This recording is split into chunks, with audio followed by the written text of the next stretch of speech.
Max Blumenthal. Ese es el nombre del comunicador que recientemente, hace un par de días, entrevistó a Jordan Goudreau, el mercenario ex boina verde estadounidense, que ya conocemos gracias a una investigación que realizó hace un par de años atrás del New York Times.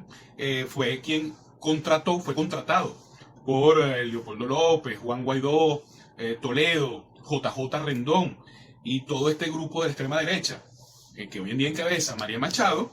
Bueno, fue el mercenario y contrataron a su empresa para procurar desvivir a Nicolás Maduro e intentar un golpe de Estado en Venezuela.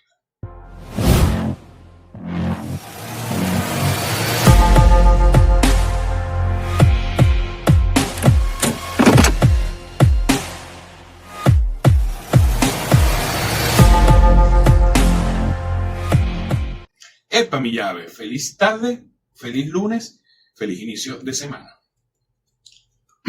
Quiero hablarles de Max Blumenthal porque ya lo que hubo en esa entrevista de este comunicador con el mercenario está rodando por todas las redes sociales, pero es importante que conozcamos un poco más de este comunicador. Debo decir que yo fui de los que creía que esto de los mercenarios llegando por Chuao y que la población de pescadores fue lo que los atraparon y los entregaron, etc.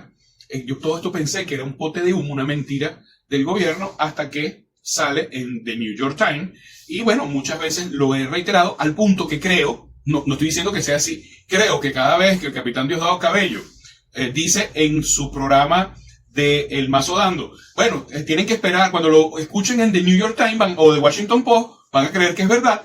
Bueno, yo he creído que es producto a que él ha escuchado ese comentario de mi parte. Pero quiero hablarles un poco de Max Blumenthal como para ponerlo en contexto, porque seguramente muchos de que están todavía en el lado oscuro, gracias a información como esa, yo salí del lado oscuro de nuestro país. Yo estaba en ese lado oscuro de la desinformación y de ser víctima de la guerra cognitiva. Pero todavía hay muchos que están allí, incluso, debo decirlo, me sorprende. Hoy le mandé el video a una persona y me dijo, no voy a pasar hora y media viendo ese video, esa entrevista, y bueno, con esos bichitos menos. Entonces, claro, ya te das cuenta que es que ellos no quieren informarse. Ellos quieren vivir dentro de esa burbuja de desinformación. Y seguramente uno de los elementos que utilizan para manejar esa burbuja de información ¿Quién es Blumenthal? Nació el 18 de diciembre del año 77 en Boston, Estados Unidos. Es hijo de un periodista llamado Sidney Blumenthal. Se graduó en Historia en la Universidad de Pensilvania en el año 99. Blumenthal ha sido corresponsal, escritor, autor de libros, bloguero y documentalista. Ha colaborado con medios como The Nation, Alertnet y otros. En el 2015 fundó o se convirtió en el editor de The Grey Zone, es decir, tiene 10 años, ¿no? No es cualquier cosa. Una plataforma de periodismo independiente, la cual él dirige. Ha escrito una serie de libros, muchos de ellos controversiales, tiene varios premios también, especialmente como se maneja mucho en el mundo digital, pues obviamente premios independientes, etc. Tiene una línea política, ya la voy a decir en un momento. La temática y sus líneas de investigación ha puesto especial foco en el conflicto israelí-palestino, los efectos de la ocupación israelí, la política exterior de Estados Unidos y sus conflictos con el Medio Oriente. También ha abordado temas como la guerra en Siria, la intervención de Estados Unidos y cuestiones de la seguridad nacional y medios de comunicación, controversias y críticas. Su enfoque ha provocado elogios y críticas. Por ejemplo, su libro Goliat fue descrito como importante por algunos y narrativa sesgada por otros. Ha sido señalado por críticos de ofrecer versiones consideradas como justificación de regímenes autoritarios o por negar ciertos crímenes de guerra, como por ejemplo en el caso sirio. En el contexto del conflicto de Gaza, del 2023-2024, ha sido acusado de promover teorías de conspiración o desinformación acerca del ataque del 7 de octubre. Max Blumenthal se identifica generalmente con una tendencia política de izquierda antiimperialista, aunque su pensamiento se ha vuelto más ortodoxo y polémico en los últimos años. Su orientación general es del progresismo o proviene del progresismo estadounidense. Con raíces de izquierda liberal, critica la política exterior de los Estados Unidos. Durante los primeros años como periodista, entre el 2000 y el 2010, fue conocido como reportajes como La derecha cristiana estadounidense, el Partido Republicano y la influencia religiosa en la política. Su primer libro, la Republican Gomorrah, de Gomorra, es un análisis mordaz de la moral conservadora de la psicología del movimiento evangélico de derecha. Esto lo situó claramente dentro de la izquierda progresista y secular de los Estados Unidos. Pero luego ha tenido un giro hacia el antiimperialismo a partir del 2013 por su libro Goliat, y más tarde con los 51 días de guerra y otros más. Blumenthal adoptó una línea mucho más anti-intervencionista y antiimperialista, como que si eso fuera malo, ¿no? Caracterizado por críticas sistemáticas a la política exterior de los Estados Unidos, defensa de la soberanía nacional frente a la injerencia estadounidense o de la OTAN, y simpatía por movimientos considerados antiimperialistas como la resistencia palestina o ciertos gobiernos del sur global. Su plataforma, The Gray Zone, o las zonas gris, se define como un medio dedicado al periodismo independiente que expone el imperialismo y la guerra. Publica contenidos en esa línea. Posturas y controversias recientes. En estos últimos años, Blumenthal y The Gray Zone ha sido acusado de difundir narrativas cercanas a Rusia, China o Venezuela. Bueno, por cierto, entonces esto se parecería mucho a Donald Trump, porque al menos en el caso de China y sobre todo de Rusia, Donald Trump estaba muy cercano a Rusia, ¿no? Sus críticas a las sanciones estadounidenses, su escepticismo frente a los reportes occidentales sobre Siria, Ucrania y Xinjiang. Por cierto, todavía seguimos esperando las armas químicas, ¿no? Y su defensa de figuras o gobiernos enfrentados a Washington. Creo que lo que estamos viendo hoy en día en los Estados Unidos, la debacle que está sufriendo ese país y lo que está haciendo Donald Trump con el tema comercial con China, cómo atacó a Europa, cómo está atacando el Caribe, cómo atacó ayer a Colombia, cómo ha atacado a Venezuela, demuestran que como que no estaba muy loco este carajo, ¿no? Por eso, aunque él considera parte de la izquierda antiimperialista, sus detractores, especialmente desde la izquierda liberal o socialdemócrata, lo sitúan en una corriente que la llaman campista o pseudo-izquierda pro-autoritario. Es decir, una izquierda que apoya a cualquier régimen si es contrario a Estados Unidos o la OTAN. Por cierto, recuerden que Donald Trump también está en contra de la OTAN.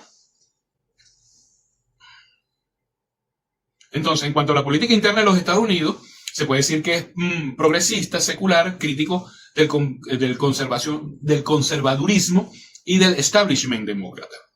En cuanto a la política exterior, es antiimperialista, anti-OTAN y anti-intervencionista. Medio discurso, defiende una visión alternativa frente a los grandes medios occidentales. Por eso es que lo atacan tanto.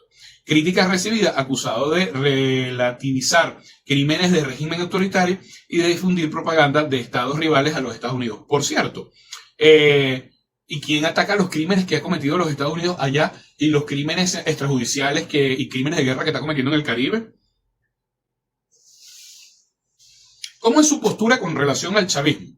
Bueno, se dice que es pro gobierno chavista porque además es antiintervencionista occidental en lo relacionado con Venezuela. Por ejemplo, ha cuestionado las denuncias de la oposición venezolana y del gobierno de Occidente sobre la crisis humanitaria o el régimen change en Venezuela. Yo también he criticado lo de la supuesta crisis humanitaria. Nunca existió. Era una excusa para intervenir en nuestro Venezuela. En marzo del 2019 escribió un artículo para The Gray Zone en el que argumentaba que la versión de que los camiones de ayudas humanitarias fueron quemados por las fuerzas del régimen de Maduro era absolutamente doble cara. En agosto del 2019 entrevistó a Nicolás Maduro en Caracas para The Gray Zone, donde abordó las sanciones de Estados Unidos, los ataques de Estados Unidos y de la oposición y la legitimidad del gobierno de Maduro. También ha denunciado lo que él considera que son relatos construidos por Estados Unidos y otros actores occidentales para justificar intervenciones o sanciones contra Venezuela. Por ejemplo, menciona que mi responsabilidad es sensibilizar al público occidental, porque veo a mi propio gobierno de Estados Unidos como un imperio. En la época del chavismo inicial, Hugo Chávez, aunque no hay material puntual en las fuentes sobre esa posición de Blumenthal, consiste en interpelar las acciones de...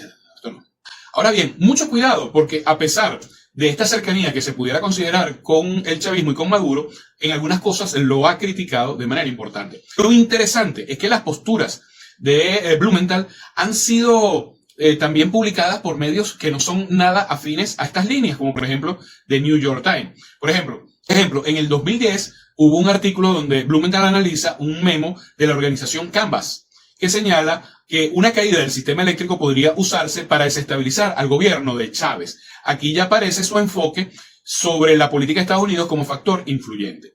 Luego, en el 2019, una entrevista de Max Blumenthal con relación a la postura de Trump en el caso de Venezuela, Blumenthal advierte del peligro de que Estados Unidos y sus medios vean positivamente la intervención en Venezuela y critica que eso sea aceptado sin cuestionamiento. Se posiciona claramente contra lo que él considera cambios de régimen. Para el 2019, en otro artículo de él con relación a Venezuela, dice: Blumenthal visita un centro comercial de lujo en Caracas para poner en duda la narrativa de la crisis humanitaria absoluta que se difunde en medios occidentales. Su posición: cuestionamiento fuerte a la versión oficial mediática occidental sobre Venezuela, oficial de los Estados Unidos.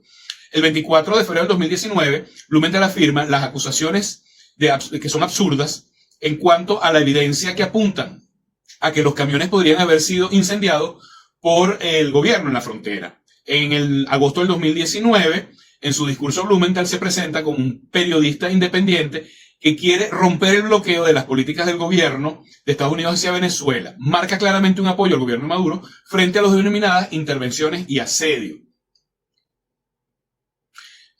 También en el 2019, escribió bastante en ese año con Venezuela, denuncia que una persecución política por su cobertura favorable al gobierno de Venezuela y critica la oposición.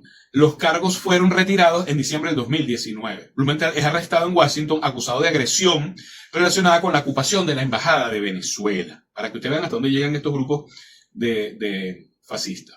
Pero pues varios artículos que él ha escrito, que han sido criticados, después han sido tomados por otros medios y confirmados. Por ejemplo, Blumenthal ya en su artículo del 24 de febrero del 2019, que dura algo así como Blue Ring 8, afirmaba que la versión oficial de los Estados Unidos de que las fuerzas del gobierno de Nicolás Maduro habían quemado los camiones era absolutamente absurda. Posteriormente, The New York Times publicó una investigación que señala que metraje no divulgado sugería que el fuego pudo haber sido iniciado por un manifestante antigubernamental con una bomba Molotov y no necesariamente por las fuerzas del gobierno venezolano. Esto es con incidencia clave. Blumenthal planteó primero la duda, los grandes medios luego reconocieron que la evidencia era cuestionable. En otra coincidencia de este tipo, Blumenthal se ocupa frecuentemente de cómo las sanciones estadounidenses, la intervención mediática o el discurso de ayuda humanitario forman parte de un marco más amplio de presión geopolítica sobre Venezuela. Y luego, medios principales también han documentado que estas sanciones han afectado la economía venezolana, la disponibilidad de combustibles e insumos, y ha cuestionado narrativas simplistas como que la culpa es solo del gobierno. Por ejemplo, el mismo New York Times, en una investigación sobre los camiones, lo menciona como parte del contexto. De tal manera que es importante esto que yo acabo de destacar del señor Blumenthal, por cuanto va a ser muy atacado tras la entrevista que ha realizado, donde han salido unas declaraciones que son gravísimas, como por ejemplo la intervención de la CIA en el sabotaje del sistema eléctrico, que nos ha mantenido con múltiples cortes de luz, pero sobre todo porque sabemos que el sistema eléctrico venezolano tiene muchísimos problemas, culpa de la gerencia que ha tenido el gobierno al frente de Corpoelec. Pero en casos tan graves como los varios días que tuvimos sin luz, el Waldrop asegura que esto fue una acción de la CIA junto con actores de la oposición venezolana. Y por otro lado, lo que es mucho más grave es el sabotaje que ocasionó la muerte de 55 personas en una de nuestras refinerías. Esto es todavía mucho más grave aún. ¿Te gusta mi contenido? Por favor, házmelo saber. Tus comentarios me permiten conocer otras opiniones y enriquecer mis próximos análisis. Y si este lo consideraste bueno para romper el cerco mediático, compártelo. Epa mi llave, te invito a que me sigas en esta cuenta nueva. Así podrás continuar escuchando mis análisis, en caso de que me saboteen esta por la cual me has seguido hasta ahora. Sígueme también por epamillave 2025 en Instagram. Así también como en YouTube.